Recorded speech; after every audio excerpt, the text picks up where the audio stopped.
Hi there, my name is Raza. This is my submission to CS50p project. So this is my introduction. We don't have much time, so let's get started. So I made this folder in this project. I have this many files.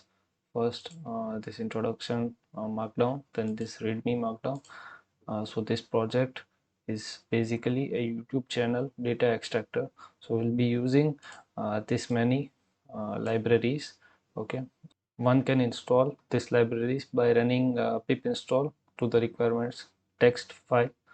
Then so this application takes a channel ID from a user and it uses the YouTube data API, and then it retrieves the channel details such as channel name, YouTube subscriber count, total number of videos, and a list.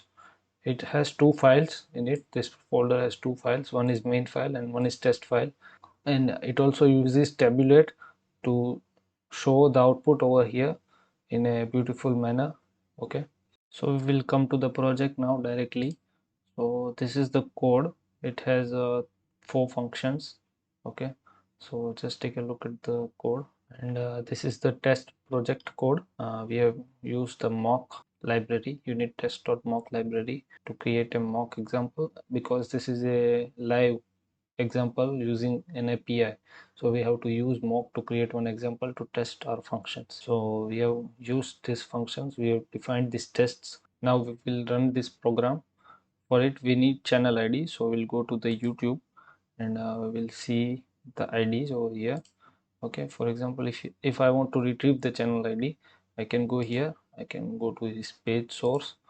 Okay, then over here I can search a little like this is the channel URL. So this is the channel ID of Alex the analyst. I can copy it from here, and I can just make it python project.py.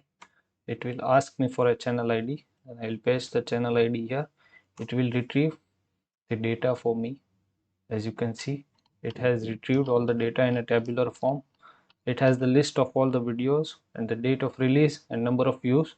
It has the summary, first of all, the channel and channel name, subscriber, total videos, everything, playlist ID. Okay, then it has a list of all the 290 something videos. Okay, now we will test or pytest on test project file. Okay, so as we'll see that it passes all three tests. It tests the three functions of our file, as it is the minimum requirement in the project. It tests all the three files, and additionally, if the data is too large to see here, and if one wants to modify the data, one can see the data over here. This same file, it is extracted in the CSV format in this output.csv. So this is my project. Thank you CS50p. Goodbye.